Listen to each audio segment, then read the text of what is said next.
টঙ্গীতে ছিনতাইকারী সন্দেহে যুবককে পিটিয়ে হত্যা, আইন নিজের হাতে তুলে না নেওয়ার আহ্বান স্বরাষ্ট্র উপদেষ্টার।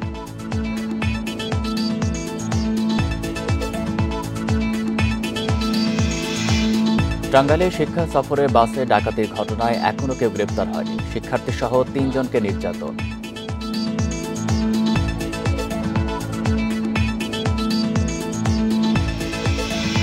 শর্ট সার্কিট বা সিগারেট থেকে সাজেকে আগুনের সূত্রপাত বলে প্রাথমিক ধারণা, সর্বশান্ত ৩৫ পরিবারকে প্রশাসনের সহায়তা।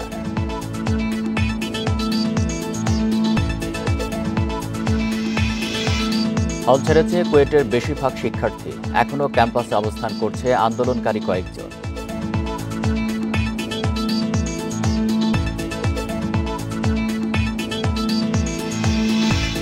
রাজবাড়ীতে গোয়েন্দা পুলিশের ওপর হামলা, মাদক মামলার আসামি ছিনতাইয়ের অভিযোগ।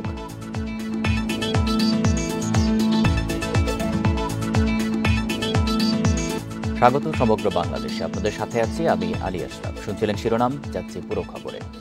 গাজীপুরের টঙ্গীতে ছিনতাইকারী সন্দেহে এক যুবককে পিটিয়ে হত্যার ঘটনা ঘটেছে। মঙ্গলবার রাতে টঙ্গীর মাসিমপুর বালুর মাছ এলাকায় এই ঘটনা ঘটে।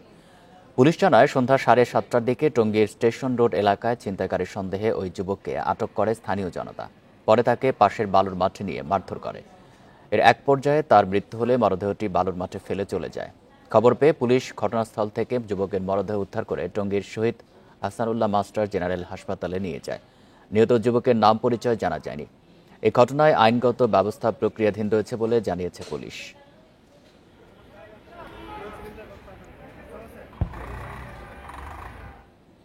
দেশে চলমান পরিস্থিতিতে আইন হাতে তুলে না নেওয়ার জন্য জনগণের প্রতি আহ্বান জানিয়েছেন স্বরাষ্ট্র উপদেষ্টা জাহাঙ্গীর আলম চৌধুরী।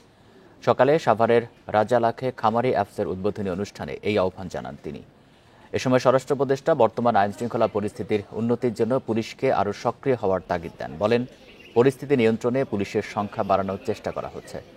পাশাপাশি নিরাপত্তা নিশ্চিতে অন্য বাহিনীর সদস্য সংখ্যাও বাড়ানোর উদ্যোগ নেওয়া হয়েছে।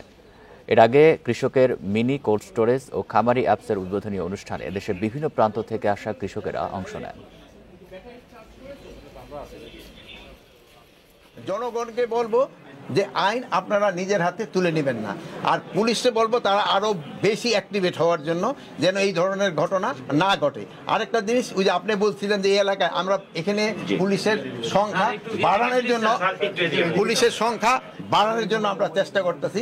আমরা কিছুদিনের মধ্যে শুধু পুলিশ না, অন্যান্য আইন শৃঙ্খলা বাহিনীর জনসংখ্যা আমরা বাড়াবো। রমজানের সরকার সয়াবিন তেল সহ নিত্যপণ্য সাধারণ মানুষের ক্রয় ক্ষমতার মধ্যে রাখার সর্বোচ্চ চেষ্টা করছে বলে জানিয়েছেন ধর্ম উপদেষ্টা ডক্টর আফমা খালিদ হোসেন। দুপুরে সিলেটে হাওর অঞ্চলের জীবনমান উন্নয়ন সম্পর্কে ইমামদের মাধ্যমে উদ্বুদ্ধকরণ বিষয়ক বিভাগীয় সেমিনারে তিনি একথা বলেন। এ সময় তিনি আরও বলেন, হাওর অঞ্চলে প্রাণ প্রকৃতি রক্ষায় অগ্রণী ভূমিকা রাখতে হবে ধর্মীয় নেতাদের, বিশেষ করে মসজিদের ইমামদের এ বিষয়ে সাধারণ মানুষকে সচেতন করার দায়িত্ব নিতে হবে। মসজিদে খুতবা প্রদানে আরও বেশি জনহিতকর বিষয়গুলো তুলে ধরারও আহ্বান জানান ধর্ম উপদেষ্টা ডক্টর আফমা খালিদ। সমসাময়িক রমজান মাসে যাতে নিত্য ব্যবহার্য দ্রব্য সামগ্রী জনগণের ক্রয় ক্ষমতার ভিতরে থাকে, এ ব্যাপারে আমরা সরকার অত্যন্ত সচেতন। যে দেশের মানুষ ঐক্যবদ্ধ না, সে দেশ মাথা সোজা করে দাঁড়াতে পারে না বলে মন্তব্য করেছেন জামাতের আমির ডাক্তার শফিকুর রহমান। সকালে পঞ্চগড় চিনিকল মাঠে আয়োজিত জনসভায় তিনি একথা বলেন। জামাতের আমির বলেন, দেশে কোনো সংখ্যালঘু বা সংখ্যাগুরু নেই, সবাই এদেশের নাগরিক। অতীতের পতিত স্বৈরাচারী সরকার জাতির মধ্যে বিভেদ তৈরি করে রেখেছিল। জাতি ঐক্যবদ্ধ থাকতে না পারলে বিশ্ব দরবারে সে জাতি মাথা উঁচু করে দাঁড়াতে পারবে না জানিয়ে শফিকুর রহমান বলেন, দেশে আর কোনো গডফাদার বা মাফিয়া তন্ত্রের বাংলাদেশ দেখতে চায় না। জনগণ ঐক্যবদ্ধ থাকতে পারে না, সে দেশের মানুষ মাথা সোজা করে সম্মানের সাথে বিশ্বের দরবারে দাঁড়াতেও পারে। টাঙ্গাইলে শিক্ষা সফরে 4টি বাসে ডাকাতির ঘটনায় এখনও কেউ গ্রেপ্তার হয়নি। ডাকাতদের ধরতে অভিযান চলছে জানিয়েছে পুলিশ। মঙ্গলবার ভোর রাতে টাঙ্গাইলের লক্ষণের বাধা এলাকায় গাছ ফেলে 4টি বাসে থাকা শিক্ষক, অভিভাবক ও শিক্ষার্থীদের মোবাইল ফোন, টাকা ও স্বর্ণালংকার লুট করে ডাকাতেরা। এ সময় 3 জনকে নির্যাতন করা হয় বলে জানান এক অভিভাবক। শিক্ষা সফরে নাটোরের গ্রিন ভ্যালি পার্কের উদ্দেশ্যে ময়মনসিংহের ফুলবাড়িয়া থেকে 4টি বাস নিয়ে যাত্রা করে সৈয়দপুর উচ্চ বিদ্যালয়ের দল। মঙ্গলবার ভোর 4:15টার দিকে টাঙ্গাইলের ঘাটাইলে পৌঁছালে ডাকাতের কবলে পড়েন তারা। রাস্তায় গাছের গুঁড়ি ফেলে বাসগুলো থামায় 10-12 জনের একটি ডাকাত দল। দেশীয় অস্ত্র নিয়ে বাসের শিক্ষক, শিক্ষার্থী ও অভিভাবকদের কাছ থেকে মোবাইল ফোন, টাকা ও স্বর্ণ অলংকার লুট করে তারা। স্কুলের কম্পিউটার ল্যাব অপারেটর ও এক অভিভাবককে মারধর করা হয়। এ সময় বাসে থাকা শিক্ষার্থী সহ 3 জনকে নির্যাতন করা হয়, জানান এক অভিভাবক। সে আমার জিনিসপত্র এসেছে, পরে আমি আমার নাকফুলটা দিয়ে দিয়েছিলাম, পরে আবার আমাকে পড়তে বলেছে, আবার আমার গা থেকে ওটা খুলে নিয়ে ফেলে দিয়েছিল। স্বর্ণ অলংকার খুলিয়ে নিছে, টাইনিয়া নিছে, এরকম শারীরিক নির্যাতন করছে।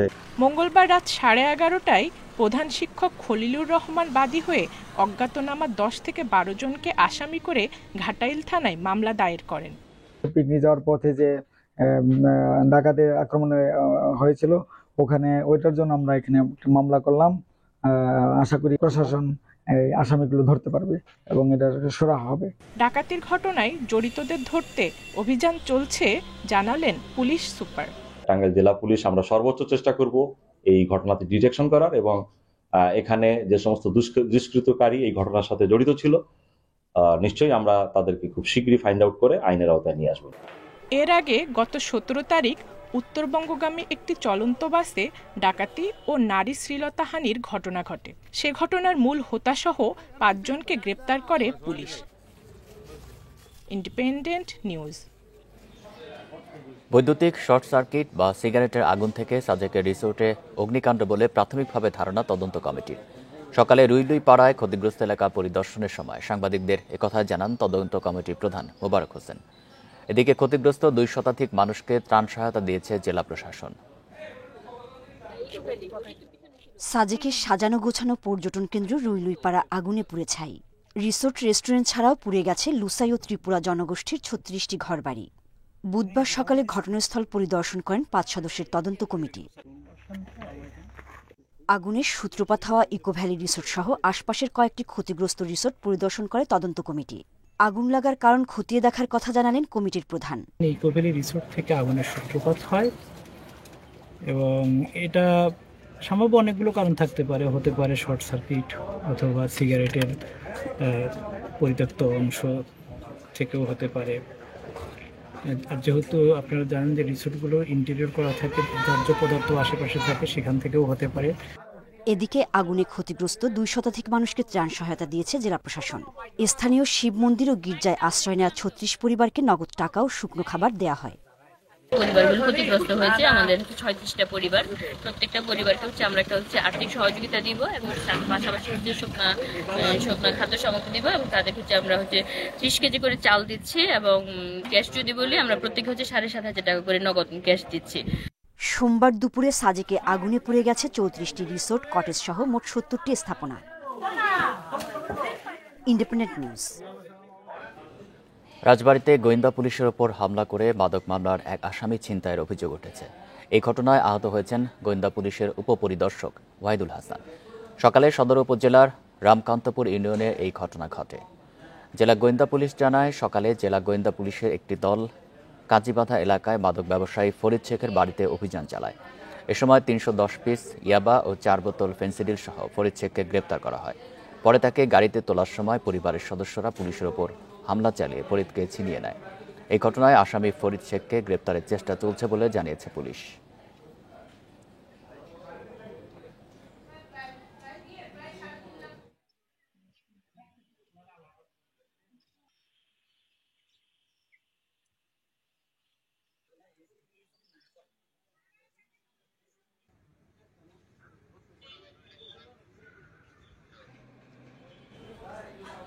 ফেনীতে দৈনিক ইনকিলাবে জেলা প্রতিনিধি ওমর ফারুকের ওপর লাঠিসোঁটা ও দেশীয় অস্ত্র নিয়ে হামলা চালিয়েছে দুর্বৃত্তরা। দুপুরে সদর উপজেলার কালীদহর সিলোনিয়া এলাকায় এই ঘটনা ঘটে। ওমর ফারুকের অভিযোগ, কয়েকদিন আগে দৈনিক ইনকিলাব পত্রিকায় অবৈধভাবে বালু উত্তোলন নিয়ে সংবাদ প্রকাশ করা হয়। এরই জেরে প্রকাশ জামাই ফারুক তাকে নানা হুমকি দিয়ে আসছিল।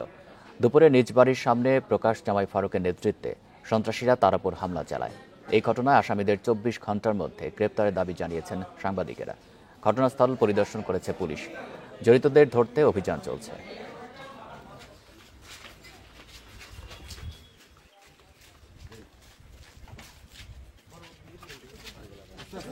খুলনা প্রকৌশল ও প্রযুক্তি বিশ্ববিদ্যালয়ের বেশিরভাগ শিক্ষার্থী হল ছাড়লেও এখন অবস্থান করছেন আন্দোলনকারী বেশ কয়েকজন। কর্তৃপক্ষের নির্দেশে সকাল থেকেই হল ছাড়তে শুরু করেন শিক্ষার্থীরা। এদিকে আন্দোলনকারী শিক্ষার্থীরা বলেন, কুয়েট প্রশাসনকে তারা অবাঞ্ছিত ঘোষণা করেছেন। সেই প্রশাসনের নির্দেশনা তারা মানেন না, এজন্যই তারা হলে অবস্থান করবেন। মঙ্গলবার সিন্ডিকেট সভার সিদ্ধান্ত অনুযায়ী আজ সকাল 10টার মধ্যে শিক্ষার্থীদের হল ছাড়ার নির্দেশ দেয় কর্তৃপক্ষ। অনির্দিষ্টকালের জন্য বন্ধ ঘোষণা করা হয় একাডেমিক কার্যক্রম। এদিকে সিন্ডিকেটের সিদ্ধান্তের প্রতিবাদে মঙ্গলবার রাতে বিক্ষোভ করেন আন্দোলনরত শিক্ষার্থীরা। গেল 18 ফেব্রুয়ারি কুয়েট ক্যাম্পাসে ছাত্রদলের সদস্য সংগ্রহ ফর্ম বিতরণকে কেন্দ্র করে শিক্ষার্থীদের দুই গ্রুপের সংঘর্ষে শতাধিক আহত হন।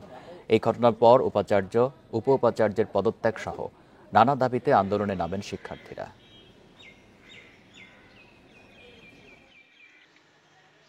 এখন আমাদের কুয়েট প্রশাসন থেকে আমাদের নির্দেশ দিয়েছে হল ভ্যাকেন্টের। গতকালকে সন্ধ্যার সময় আমরা নির্দেশ পেয়েছি, যার জন্য আমরা এখন হল ত্যাগ করছি। আন্দোলন থেকে সরে যাওয়ার আমাদের অ্যাকচুয়ালি কোনো প্রয়াস নেই। আমাদের আন্দোলনের একটি সমন্বিত প্রয়াস ছিল আর কি। তো ওই দিক থেকে আমরা সবাই এখনো কনসার্ন আন্দোলন থেকে। এটা প্রভোস্ট মহোদয় করে যেহেতু হলের সার্বিক দায়িত্ব ওনার, উনি প্রয়োজনীয় ব্যবস্থা নেবেন। হলের যে নিয়ম নীতি আছে সেইভাবে ব্যবস্থা নেবেন। এ বিষয়ে আরো জানাতে যুক্ত হচ্ছেন সহকর্মী অভিজিৎ পাল। অভিজিৎ, বেশিরভাগ শিক্ষার্থী চলে গেলেও এখনো আন্দোলনকারী কিছু শিক্ষার্থী সেখানে রয়েছেন, তারা কি বলছেন? ক্যাম্পাসের পরিস্থিতি জানাবেন। আমরা আন্দোলনরত শিক্ষার্থীদের একজনের সঙ্গে কিছুক্ষণ আগে কথা বলেছি এবং তারা সিদ্ধান্ত নিয়েছেন তাদেরকে আসলে হল ছেড়েই যেতে হবে। কারণ যে এই হলের যে ওয়াইফাই ব্যবস্থা এবং যে পানির ব্যবস্থা এবং এর পাশাপাশি বিদ্যুৎ রয়েছে, সেই ব্যবস্থাগুলো এখন বন্ধ করে দেওয়া হচ্ছে দুপুরের পর থেকে, যার কারণে তারা সিদ্ধান্ত নিয়েছেন যে তারা হল ছেড়ে দিবেন। এবং এছাড়াও আরেকটি বিষয় যে আগামী শুক্রবার থেকে অথবা 28 ফেব্রুয়ারি থেকে হল দীর্ঘদিনের জন্য আসলে বিশ্ববিদ্যালয় ক্যাম্পাস বন্ধ হয়ে যাচ্ছে। অতএব সেই বন্ধ হয়ে যাওয়ার কারণেও তারা বন্ধ হয়ে যাচ্ছে এবং আগামী 4 এপ্রিলে যে এই হলটা চালু হতে পারে এবং এই কারণেই যে শিক্ষার্থীরা তারা সিদ্ধান্ত নিচ্ছেন যে তারা হল ছেড়ে দিবেন। কিন্তু যখন আবার ক্যাম্পাস চালু হবে তখন তারা তাদের এই আন্দোলনের দাবির বিষয়ে অনড় হবেন এবং এই বিষয়ে যদি কোনো সিদ্ধান্ত হয় তাহলে তারা সেটি গণমাধ্যমের সঙ্গে যোগাযোগ করে জানিয়ে দিবেন বলে। তবে শিক্ষার্থীদের এখন চলে যাওয়া বা কি পরিমাণ শিক্ষার্থী এখন পর্যন্ত ক্যাম্পাসে রয়েছে বা যদি কেউ রয়ে যান তাদের ব্যাপারে আসলে প্রশাসন কি ধরনের ব্যবস্থা নেবে সেই বিষয়ে এখনো পর্যন্ত হল প্রভোস্টদের কাছ থেকে কোনো ধরনের কোনো বক্তব্য পাওয়া যায়নি। সকালে এই বিষয়ে অবশ্য খুলনা কুয়েটের যিনি রেজিস্ট্রার আছেন তার সঙ্গে কথা বলা হয়েছিল এবং তিনি জানিয়েছেন যে হলের যারা প্রভোস্ট আছেন তারাই আসলে সিদ্ধান্ত নেবেন যদি কোনো ছাত্র হলে থেকে যান তাহলে তার ব্যাপারে কি ধরনের ব্যবস্থা নেওয়া হবে। আর এই কুয়েট ক্যাম্পাসে যিনি উপাচার্য রয়েছেন তিনি অবশ্য গণমাধ্যমকে জানিয়েছেন যে তিনি চান যে শিক্ষার্থীরা বেরিয়ে যান, যেহেতু নিরাপত্তার কিছু বিষয় আছে এবং ক্যাম্পাস বন্ধ হয়ে যাচ্ছে। এই কারণে তিনি আশা করছেন যে শিক্ষার্থীরা পরিস্থিতি বিবেচনায় নিয়ে তারা হল ত্যাগ করবেন এবং ক্যাম্পাস ছুটিতে চলে যাবে, এরকম একটি বিষয় তিনি আশা করছেন। আপনি জানেন যে গত 9 দিন ধরে আসলে এই কুয়েটে একটি অচল অবস্থা চলছে। কারণ গত 18 ফেব্রুয়ারিতে যে ছাত্র দলের এবং শিক্ষার্থীদের মধ্যে যে সংঘর্ষের ঘটনা ঘটে সেই ঘটনা নিয়ে পাল্টাপাল্টি অভিযোগ চলে। তারপর শিক্ষার্থীরা 6 দফা দাবি দেয়। সেখানে কুয়েট এবং কুয়েটের ভিসি, প্রভিসি এবং উপপরিচালককে তারা পদত্যাগ করতে বলে এবং তারপরে যে প্রায় 24 ঘন্টা অবরোধ থাকার পর কুয়েট চিকিৎসা কেন্দ্র থেকে কুয়েটের যিনি ভিসি আছেন তিনি বেরিয়ে যান এবং তার পরের দিন তিনি গণমাধ্যমে জানান যে তিনি অবরুদ্ধ ছিলেন এবং তিনি সে সময় কিছুটা অপমান বোধ করেছেন এই ছাত্রদের আন্দোলনের ব্যাপারে এবং তারপরে তিনি ঢাকায় চলে যান এবং তারপরে ছাত্ররা ভিসির বাসভবনে আগুন দেয় এবং তারা ভিসির বাসভবনে তারা তালা দেয় এবং তারপরে সেই তালা ভেঙে ভিসি আবার প্রবেশ করেন 24 ফেব্রুয়ারিতে এবং এই ভিসিদের পদত্যাগ এবং ছাত্রদের যে 6 দফা দাবি সেই 6 দফা দাবির ব্যাপারে প্রধান উপদেষ্টার কাছেও কিন্তু শিক্ষার্থীরা তাদের স্মারকলিপি জমা দিয়েছেন। কিন্তু এরপরও আসলে কোনো অচল অবস্থার কোনো সচল হয়নি এবং এখনো এই অপরিস্থিতির মধ্যেই রয়েছে এবং শিক্ষার্থীরা এখন আস্তে আস্তে হল ত্যাগ করছেন এবং আশা করা হচ্ছে যে হল হয়তোবা আজকে সন্ধ্যার মধ্যে ফাঁকা হয়ে যাবে এবং তারপরে হয়তো ক্যাম্পাস ছুটিতে চলে যাবে। ছুটির পরে হয়তোবা এই আন্দোলন নিয়ে শিক্ষার্থীরা আবার নামবেন, কিন্তু তারা এখনো পর্যন্ত তাদের কর্মসূচির ব্যাপারে কোনো কিছু জানাননি। খুলনা থেকে জানাচ্ছেন সহকর্মী অভিজিৎ পাল। 5 দফা দাবিতে 4র্থ দিনের মতো কর্মবিরতি পালন করছেন বিভিন্ন সরকারি হাসপাতালের ইন্টার্ন চিকিৎসকেরা। এতে ভোগান্তি বেড়েছে চিকিৎসা নিতে আসা রোগীদের। রাজশাহীতে আজও কর্মবিরতিতে ইন্টার্ন চিকিৎসকেরা। 48 ঘন্টার মধ্যে দাবি মানা না হলে আরও কঠোর কর্মসূচির হুঁশিয়ারি দিয়েছে ইন্টার্ন চিকিৎসক ফোরাম। এদিকে 5 দফা দাবিতে বিক্ষোভ মিছিল করেছেন গাজীপুরের ইন্টারন্যাশনাল মেডিকেল কলেজের শিক্ষার্থী ও হাসপাতালের ইন্টার্ন চিকিৎসকেরা। এ সময় তারা অধ্যক্ষ বরাবর স্মারকলিপি পেশ করেন।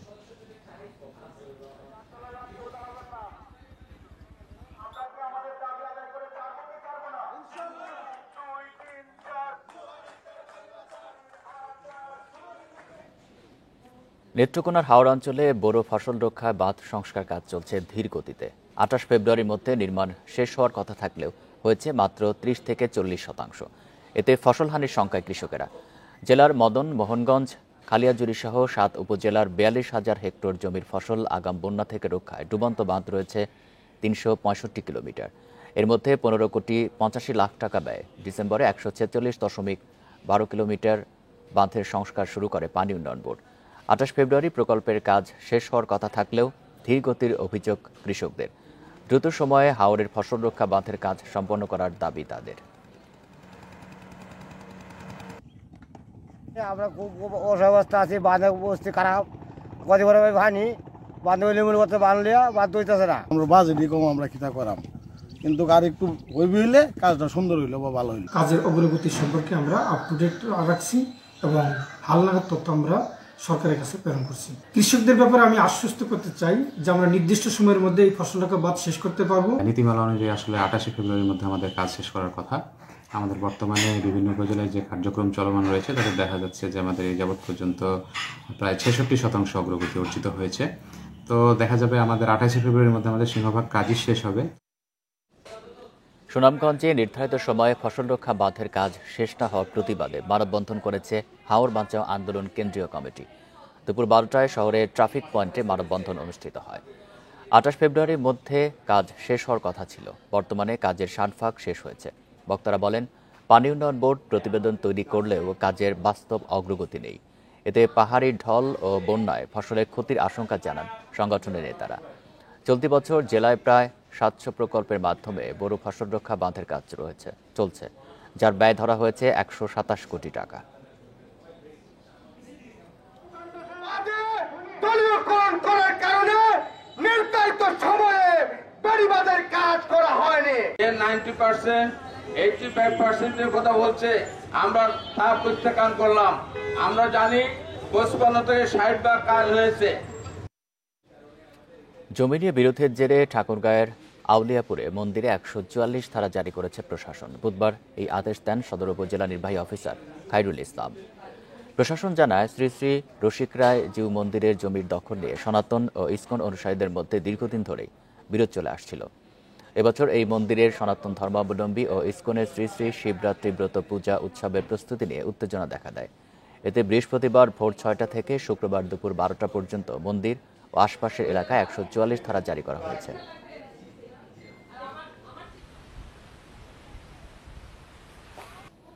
চট্টগ্রামে ভুয়া অ্যাকাউন্ট খুলে 12 কোটি টাকা আত্মসাতের ঘটনায় ইস্টার্ন ব্যাংকের ব্যবস্থাপনা পরিচালক সহ 46 জনের বিরুদ্ধে মামলা করেছেন মুর্তজা আলী নামে এক ব্যবসায়ী।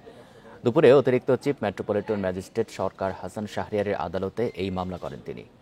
মামলা গ্রহণ করে সিআইডিকে তদন্তের নির্দেশ দিয়েছেন আদালত। বাদী জানান, 2017 ও 2018 সালে ইস্টার্ন ব্যাংকে চাঁদগাঁও শাখায় 6টি স্থায়ী আমানত হিসেবে 11 কোটি 90 লাখ টাকা জমা করেন। পরে তার বিদেশে অবস্থানের সুযোগ নিয়ে ব্যাংকের শীর্ষ কর্মকর্তারা ভুয়া অ্যাকাউন্টে সব টাকা তুলে নেন। অর্থ ফেরত পেতে একাধিকবার ব্যাংকের সাথে যোগাযোগ করেও সুরাহা না পাওয়ায় মামলা করেন মুর্তজা আলী। ব্যাংকের সংঘবদ্ধ চক্র দীর্ঘদিন ধরে গ্রাহকের টাকা এভাবে আত্মসাৎ করছে বলেও অভিযোগ করেন ভুক্তভোগী ব্যবসায়ী।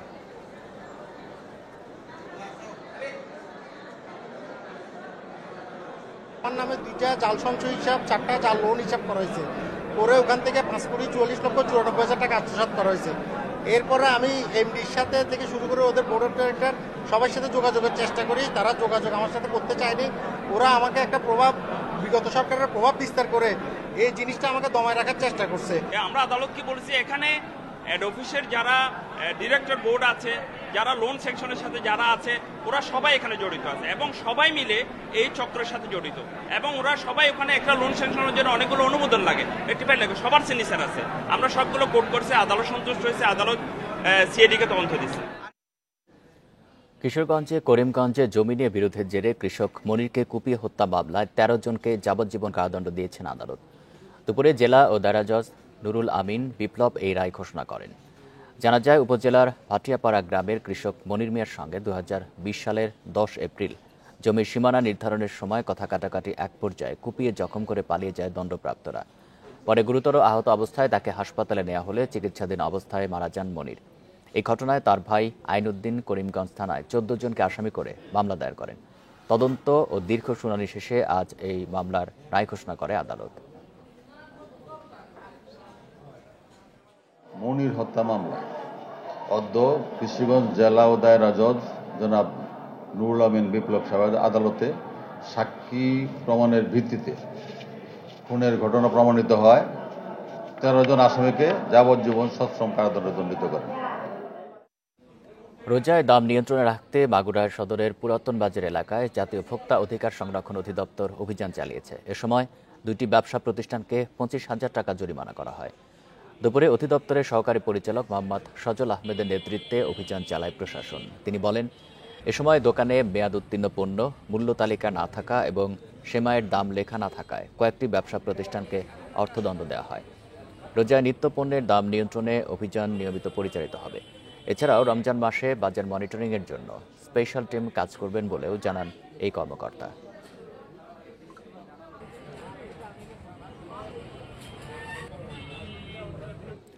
লক্ষ্মীপুরে খাবারের সাথে নেশাদ্রব্য মিশিয়ে একই বাড়ির ৩ পরিবারের ১২ জনকে অচেতন করেছে দুর্বৃত্তরা।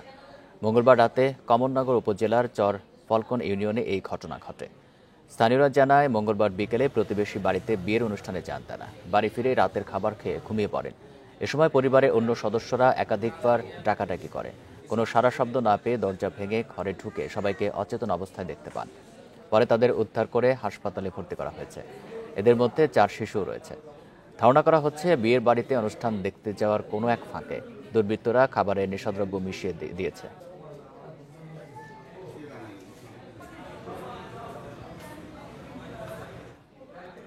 মানব পাচারকারী হোতাদের শাস্তির দাবিতে মাদারীপুর ও শরীয়তপুর জেলার ২৪ জন নিখোঁজ তরুণের পরিবার অনশন কর্মসূচি পালন করছে। সকালে মাদারীপুর জেলা প্রশাসকের কার্যালয়ের সামনে এই অনশন কর্মসূচি পালন করছেন তারা। এ সময় নিখোঁজ তরুণদের স্বজনেরা জানায়, মানব পাচারকারী চক্রের মূল হোতা টুন্নু খান, রাশেদ খান, বাবুল খান গত জানুয়ারিতে শরীয়তপুর জেলার ১৯ ও মাদারীপুরের ৫ জন তরুণকে ইতালি নেওয়ার কথা বলে ৫ কোটি টাকা নেয়। পরে তাদের পাচার করা হয় লিবিয়ায়। এই ঘটনায় মামলা করেন তাদের স্বজনেরা। নিখোঁজদের ফিরে পেতে ও পাচারকারীদের শাস্তির দাবিতে তাদের স্বজনেরা মাদারীপুর জেলা প্রশাসকের কার্যালয়ের সামনে অনশন কর্মসূচি পালন করেছে।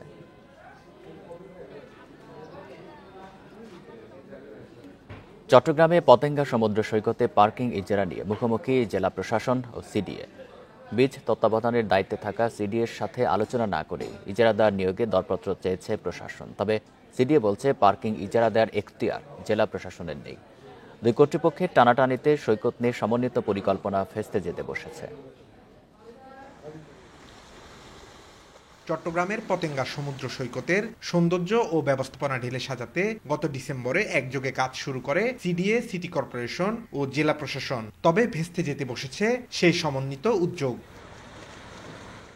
এ মাসের শুরুতে সৈকত এলাকায় পার্কিং ইজারাদার নিয়োগে দরপত্র আহ্বান করে জেলা প্রশাসন। তাতে আপত্তি জানায় চট্টগ্রাম উন্নয়ন কর্তৃপক্ষ, সিডিএ। তাদের দাবি, ইজারাদার নিয়োগ দিলে ক্ষতিগ্রস্ত হবে পার্কিং সহ সৈকতের ৬ কিলোমিটার এলাকার উন্নয়ন প্রকল্প। প্রজেক্টের কাজ শেষ হয় নাই, আমরা কাউকে হ্যান্ড ওভারও করি না, বা আমাদের জায়গায় রিস্ক ম্যানেজমেন্ট কমিটির নাম দিয়ে আসলে এটা করা উচিত হয় না আর কি। এটা সমন্বয়ে একটা অভাব হয়েছে। পর্যটকদের সুবিধার জন্য পার্কিং ইজারার উদ্যোগ নেয়ার কথা জানিয়েছে প্রশাসন। কর্মকর্তাদের দাবি, জেলা প্রশাসনের এই এখতিয়ার রয়েছে। বিচ ম্যানেজমেন্ট কমিটিতে আমাদের যে মিটিংটি হয়, সেই মিটিংয়ে আমরা কিন্তু সেই মিটিংয়ের সিদ্ধান্তের আলোকে আমরা কিন্তু পার্কিংয়ের ব্যবস্থাপনার বিষয়টিও আমরা সামনে এসছে। সিটি কর্পোরেশন বলেন বা আপনার সিডিএর যে প্রতিনিধি, সবাই কিন্তু সেই মিটিংয়ে উপস্থিত থাকেন। দুই সংস্থার মুখোমুখি অবস্থানে বিপাকে সিটি কর্পোরেশন সংকট সমাধানে মধ্যস্থতার উদ্যোগ নেয়ার কথা বলছেন মেয়র। একটা বিজ্ঞাপন বোধহয় দিয়েছে পার্কিং করে, আমি বলেছি এটা না করে আমরা 3টা সংস্থা বসে আবার কথা বলবো এবং বিচ ম্যানেজমেন্ট কমিটি করে দিচ্ছি। আমরা আমাদের মধ্যে কেউ না কেউ নিয়ে সেটা আমরা পরিচালনা করব। মানে কেউ যাতে হঠাৎ করে এই 3 গ্রুপের বাইরে যাতে না যায় আর কি। Chittagong city outer ring road প্রকল্পের অধীনে পতেঙ্গা সৈকতের ভৌত অবকাঠামোর কাজ শেষ, চলছে সৌন্দর্য বর্ধনের কাজ। Abdullah Rakib, independent news, Chattogram. মেহেরপুরের গাংনীতে কবরস্থানে গেট ভাঙা নিয়ে 2 গ্রামবাসীর সংঘর্ষে 1 জন নিহত হয়েছেন, আহত হয়েছেন আরও 5 জন। এ সময় মোটরসাইকেল ও বেশ কয়েকটি দোকান ভাঙচুর ও অগ্নিসংযোগ করা হয়। পুলিশ জানায় কয়েকদিন আগে গাংনী উপজেলার চরগল গ্রামে মিরাজুল ইসলাম ট্রাক্টর নিয়ে মাঠে যান। এ সময় ট্রাক্টর ঘোরাতে গিয়ে কেন্দ্রীয় কবরস্থানের গেটের কিছু অংশ ভেঙে যায়। এই ঘটনায় সকালে উভয় পক্ষের মধ্যে বাকবিতণ্ডা ও সংঘর্ষ শুরু হয়। এতে আহত হয় চরগল গ্রামের হৃদয় ও জান্নাত আলী সহ আরও কয়েকজন। পরে তাদের উদ্ধার করে হাসপাতালে নিয়ে গেলে চিকিৎসক হৃদয়কে মৃত ঘোষণা করেন। পরে যৌথ বাহিনীর সদস্যরা ঘটনাস্থলে গিয়ে পরিস্থিতি নিয়ন্ত্রণে আনে।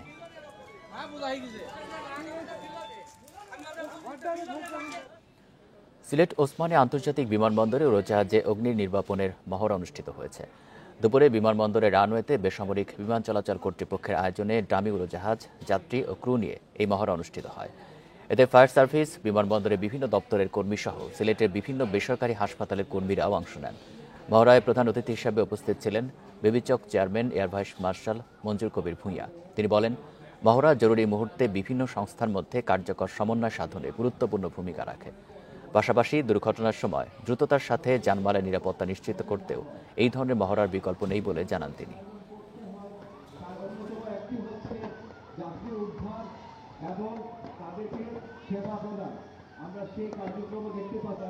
ফিজিক্যালি দেখলেও দেখে পরে প্রত্যেকটা এয়ারফিল্ডের জন্য তারা একই রকমভাবে প্রিপেয়ার্ড হয়। সো অ্যাকচুয়ালি আমাদেরকে সবসময় যখনই কোনো এয়ারক্রাফট নামে আমাদেরকে প্রিপারেশন রাখতেই হয়। তো এই প্রিপারেশনটা আমরা আজকে দেখলাম যে অনেক ভালো করেছে ইনশাআল্লাহ। তো আমরা এটা ধরে রাখার চেষ্টা করবো, আরও উপরে নিয়ে যাওয়ার চেষ্টা করব। এবং আমাদের যে ইভ্যালুয়েশন কমিটিটা আছে এখানে, কারণ প্রতিনিয়ত তো আমরা উন্নতির দিকেই যাব, আরও ভবিষ্যৎ এক্সারসাইজ আরও ভালো করতে হবে। নড়াইলে বীরশ্রেষ্ঠ ল্যান্স নায়ক নূর মোহাম্মদ শেখের 89তম জন্মবার্ষিকী পালিত হয়েছে। সকালে বীরশ্রেষ্ঠ শহীদ নূর মোহাম্মদ শেখ ট্রাস্ট ও জেলা প্রশাসনের উদ্যোগে এই আয়োজন করা হয়। এ সময় শহীদদের স্মৃতিস্তম্ভে প্রশাসনের পাশাপাশি বীরশ্রেষ্ঠ শহীদ নূর মোহাম্মদ শেখ ট্রাস্ট সহ বিভিন্ন সংগঠনের পক্ষ থেকে পুষ্পস্তবক অর্পণ করা হয়। পরে জেলা পুলিশের পক্ষ থেকে গার্ড অফ অনার প্রদান করা হয়। এছাড়া বীরশ্রেষ্ঠ শহীদ নূর মোহাম্মদ শেখ ট্রাস্টের আয়োজনে গ্রন্থাগার ও স্মৃতি জাদুঘর মিলনায়তনে আলোচনা সভা অনুষ্ঠিত হয়। এ সময় তার পরিবারের সদস্য সহ বিভিন্ন শ্রেণী পেশার মানুষ উপস্থিত ছিলেন।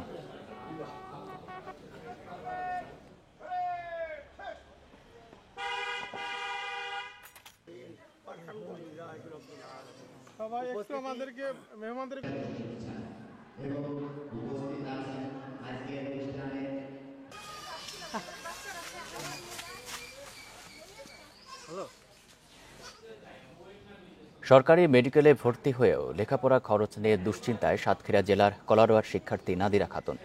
আর্থিক অসচ্ছলতার কারণে মেয়ের মেডিকেলে পড়ার খরচ জোগানোয় চ্যালেঞ্জ সবজি বিক্রেতা বাবার। তাই সন্তানের পড়াশোনা চালিয়ে যেতে সরকার ও বিত্তবানদের সাহায্য চায় নাদিরার পরিবার। সাতক্ষীরার কলারোয়া উপজেলার বোয়ালিয়া গ্রামের আবু বকর ও শামসুন্নাহার দম্পতির 4 মেয়ের মধ্যে নাদিরা খাতুন তৃতীয়। উচ্চ মাধ্যমিকে জিপিএ 5 পেয়ে উত্তীর্ণ হয়ে অংশ নেন মেডিকেল ভর্তি যুদ্ধে, সফলও হন। ভর্তি হন চাঁদপুর সরকারি মেডিকেল কলেজে। আর্থিক সংকটে এখন তার এমবিবিএস শেষ করা নিয়ে দুশ্চিন্তায় নাদিরা। মেডিকেলে আমি ভর্তি হয়েছি, এখন আমার এই কোর্স সম্পূর্ণ করতে 5 বছর লাগবে। কিন্তু এই 5 বছরের যে ব্যয়বহুল টাকা, যে অ্যামাউন্টের যে টাকাটা লাগবে, কিন্তু সেই টাকাটা আমার আব্বুর পক্ষে সবকিছু অ্যারেঞ্জ করা সম্ভব নয়। সন্তানের পড়াশোনার খরচ যোগানে সবজি বিক্রেতা আবু বকর সহায়তা চেয়েছেন সরকার ও বিত্তবানদের। 5 বছরের কোচিং করতে গেলে আমার অনেক টাকার প্রয়োজন।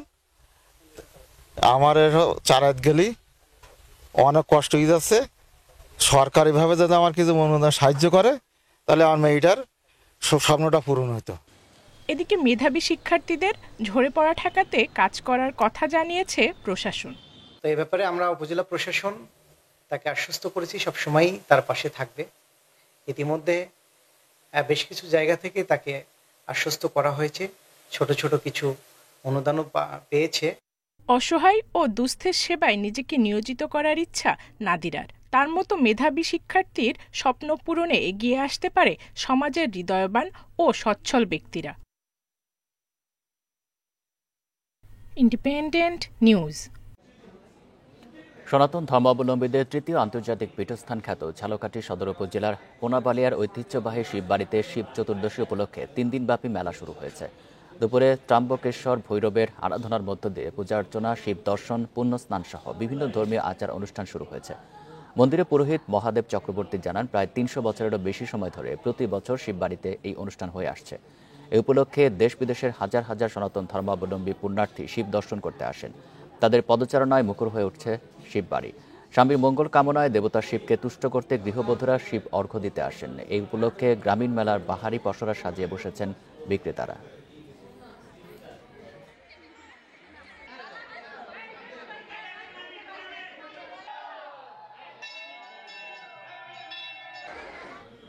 এই ছিল সমগ্র বাংলাদেশে। ধন্যবাদ সবাইকে।